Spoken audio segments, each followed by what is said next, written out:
Hello po, Tita Darlene. Hello po, Tita Darlene. Thank you so much po. Hello, it's me, Darlene Vlog.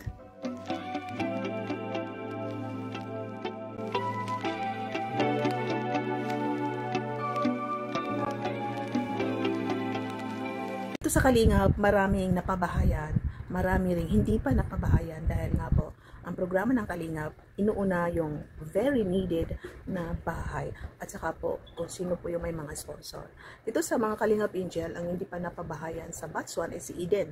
Pero sa naalala ko po, mayroon na po siyang lupa. No? Sa batch 2, ang napabahayan is si Inkit, sino pa? Hindi ko maalala po, no? Paki-ano na lang yung paki-comment. Sa batch 3 is wala pa rin po. So ngayon, dahil sa sipag ni Kalingap Rab ng pagbablog at sa atin din is masipag rin tayo sa panunood ng mga vlog ni Kalingap Rab, hindi tayo nag-skip ads, marami na. May naipon na si Kalingap Rab na pabahay dito sa Tres Marias at kay Inkit. Isa po sila na napakaswerte dito sa Kalingap na beneficiary ni Kalingap Rab. Dahil nakita po natin na itong Tres Marias is ang laki ng ipinagbago. Talagang challenges ang mga napagdaanan ni Kalingap Rab sa kanila at na-encourage lalo si Kalingap Rab na huwag sila sukuan at ngayon nakita po natin ang improvement ng magkakapatid. Kaya itong bahay nila is malapit ng lipatan. Kung naalala po niyo sa vlog ni Kalingap Rab, namili na po sila ng mga gamit sa loob ng bahay. So baka next week mag-ribbon cutting. Dito naman sa bahay ni Inkit, yun nga po, may nag-sponsor ng mga gamit. Isa itong Jomcar 23, nag-sponsor ng sofa. Yan sila ni Jomar at saka ni Carl ang bumili. Nakita po natin na marami na yung gamit sa loob ng bahay nila Inkit. So parang doon na po sila natutulog, diba po? So ito nga po, isa si Inkit sa napakaswerte din dito sa Kalingap na napabahayan dahil nakita din po natin ang kanyang sipag. Nung meron pa siyang love team, hanggang sa wala na siyang love team, pero nag-vlog na rin po siya. At saka po, marami pong nagmamahal kay Kalingap Rab na nanonood ng kanyang vlog na hindi nag-skip ads. Ipakita po natin ang itong Tres Marias at saka si Inkit, ang kanilang bahay na baka next week is mag-ribbon cutting na po sila.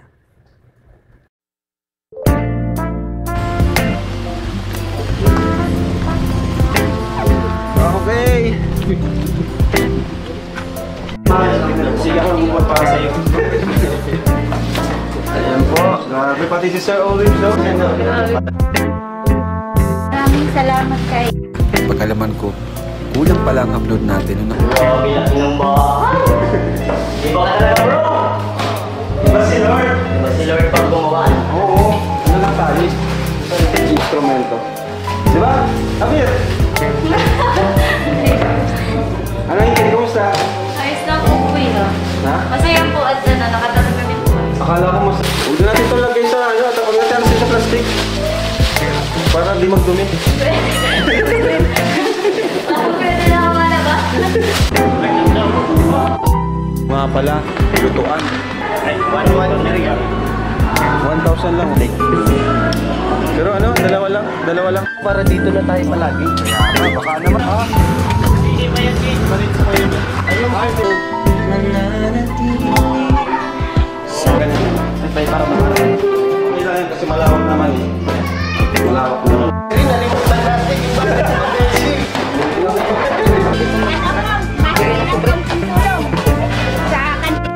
Bakit?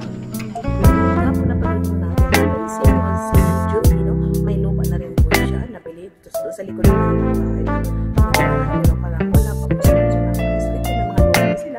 So possible na may pila na si Kalingap Rab, baka patawa na sila na bahay o po mag-sponsor, baka pero iwag mo rin kasi may disipya sa kanila natin na talagang kailangan din niya ng bahay na nakita po nila si Kalingap Rab.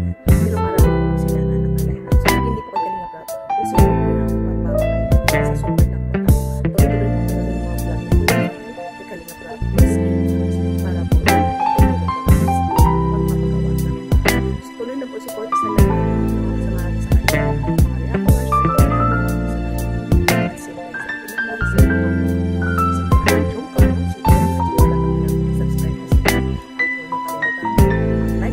reactors skip ads at tuloy-tuloy lang po mag-subscribe. Sa minute reaction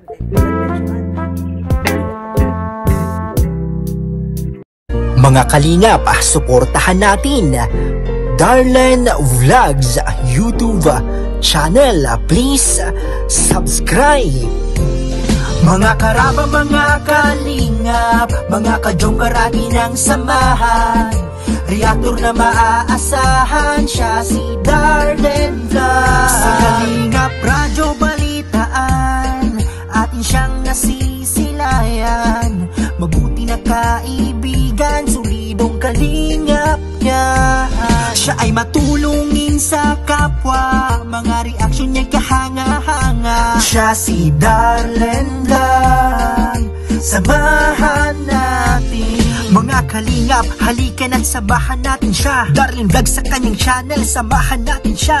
Mahusay na reactor kasama sa balitaan, lalong lalo na sa joker kanyang sinuportahan. Mga kalingap, suportahan natin Darlen Vlog sa Karaba Kalingap Reactors sa Kalingap Radyo Balitaan. Please subscribe Darlen Vlog. Mga karaba, mga kalingap,